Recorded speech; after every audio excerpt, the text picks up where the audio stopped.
예, 그 요번에 대선 때 많이 힘드셨다. 얼마나 힘들었습니까?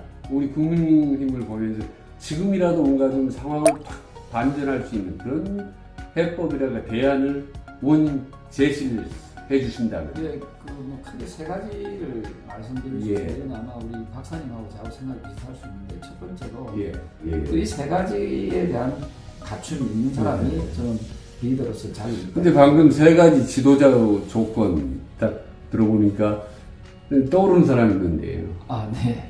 조경태. 예. 아니, 저는 이런 거 출마 안 하고 좀 중도 파이팅. 한 번 더 하셔야 돼요. 중도 파이팅!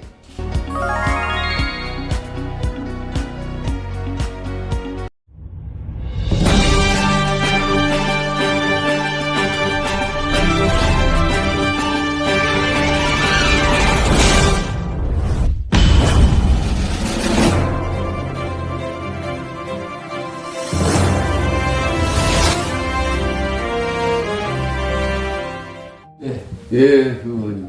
요번에 대선 때 많이 힘드셨다. 얼마나 힘들었습니까? 하여튼 지금 위법적이고 위헌적인 비상계엄으로 인해서 그 파면당한 대통령의 어떤 빈자리를 채우기 위한 그런 대선이고 하다 보니까 이 당 입장에서는 굉장히 힘든 선거라고 생각합니다. 다만 정말 그 희망이 좀 불씨가 좀 있었는데 그마저 좀 꺼져가려고 해서 저희 당 입장에서는 상당히 좀 위태롭기도 하고 제 입장에서는 상당히 좀 참담하다. 좀 포괄적 질문인데 지금 이렇게 보시기에 여야를 다 함께 포괄해서 대선판 흘러가는 거, 쭉 대선 흘러가는 걸 이렇게 보시면 어떻습니까? 어떤 느낌이 듭니까? 그 현재로서는 저는 뭐 한마디로 이렇게 요약해서 말씀드리면 좀 비정상적인 그룹이다. 모든 비정상적이다. 왜냐하면은 지금 국민들 마음 한켠에는 대한민국의 그 새로운 리더십을 좀 뽑는 선거인데 좀 제대로 된 인물이 있느냐 비판적인 목소리가 많이 있거든요. 투표율이 좀 상당히 떨어지지 않겠나 생각을 합니다. 왜냐하면 좀 새로운 리더십에 대한 기대와 희망이 좀 넘쳐야지 국민들이 투표량이 더 많이 가고 또 약간의 치열하게 경쟁은 하지만 또 한켠에서는 또 이게 약간 축제 분위기 속에서 대선이 치러져야 되는데 불구하고 지금 아마도 양쪽에서는 좀 찝찝한 그런 느낌을 많이 받지 않을까 생각합니다. 아마 이렇게 비정상적인 요인들이 많았던 대선은 없던 것 같아요. 근데 옆에서 어떻게 보면 한동훈 후보를 돕는 좀 좌장 역할을 사실 하셨는데 가까이서 보는 한동훈은 어떻던가요? 이제 검사의 이미지가 좀 아직까지 많이 남아있지 않습니까? 그래서 바깥에서 봤을 때는 약간 좀 딱딱하고 좀 부자연스러워 보이는 측면이 없지 않아 있을 텐데 제가 가까이에서 이분을 보면은 굉장히 부드럽고 좀 마음이 따뜻한 분이다 이런 생각이 듭니다. 어디 앞으로도 계속 정치를 좀 적극적으로 하게 될까요? 근데 지금 의지가 상당히 강한 것 같고요. 최근에도 그 당원 배가 운동, 당원 모집 운동에 대해서 상당히 좀 관심을 많이 가지고 계시고 하는 거 보면은 향후에도 아직도 또 이분이 좀 젊으시니까 또 그 어떤 희망의 끈을 놓지 않고 있는 게 아닌가. 우리 국민힘을 보면서 지금이라도 뭔가 좀 상황을 탁 반전할 수 있는 그런 해법이라든가 대안을 의원님 제시를 해주신다면.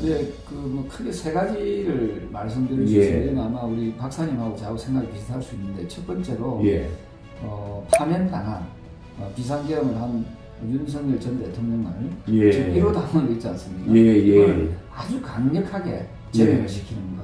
그것이 첫 번째 승리를 가져요. 그러니까 계엄을 옹호하는 세력들과의 확연한 반전, 차별화. 두 번째로 그 언저리에서 권력을 향유했던 그랬던 친윤이라는 분들도 이선으로 후퇴시켜야 합니다. 친윤 유력관들이 이선 후퇴. 세 번째가 뭐냐면은 민생을 챙기는, 사실 이건 민생을 누가 더 잘 챙기느냐 이 싸움이거든요. 그래서 구체적이고 실천적인 그런 해결 방안들을 모색해야 됩니다. 최근에 제가 젊은 수도권에 있는 시민하고 얘기를 해보니까 결혼을 안 하는 가장 큰 이유 중에 하나가 예. 서울의 수도권 집값이 너무 비싸다는 거예요. 예. 그래서 이런 부동산 정책에 대해서 좀 더 탁월하게 좀 제대로 된 정책을 내놓을 수 있는 그런 후보여야 된다. 그래서 저는 이 세 가지를 우리 당에서 좀 더 잘하면은 저는 상대당보다도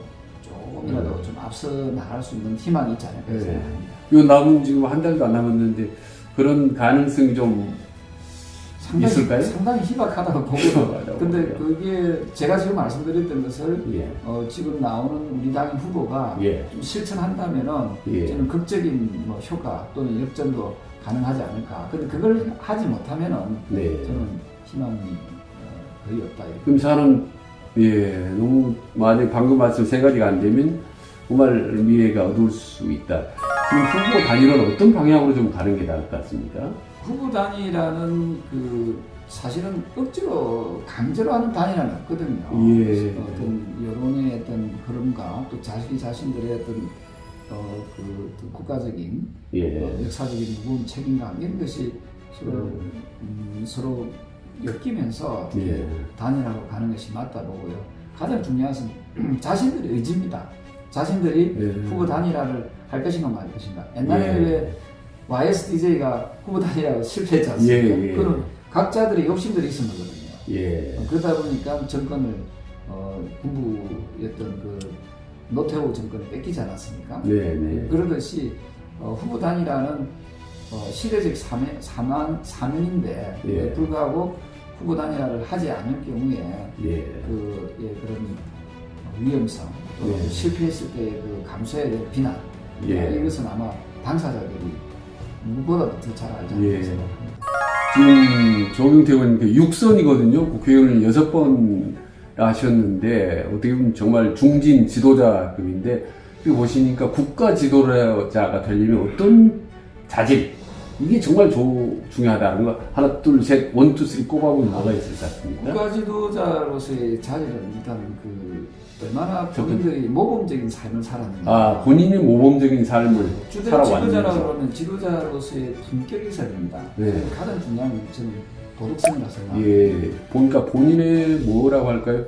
성장 과정, 과거 어떤 자질, 품성 이런 부분이 그것이 타의 모범이 될 때 국민들이 그 리더십을 따라가죠. 두 번째로 이야기할 수 있는 것은 민생이다. 민생을 잘 챙길 수 있는 능력. 일종의 매치거든요. 국민들의 삶을 좀 하나하나 잘 세심하게 살피면서 그 국민들이 좀 행복해질 수 있는 그런 어떤 그 정책들을 많이 펼치고. 요즘 거창한 무슨 공약에 있는 것보다요.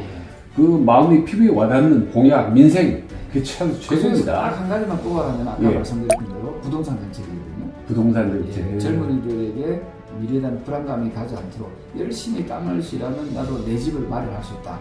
하는 그런 희망을 줄 수 있는 그런 정책이 나와야 되고요. 세 번째로 꼽으라고 하면은 과연 대한민국이라는 나라가 지금 세계 8대 선진 경제 강국이거든요.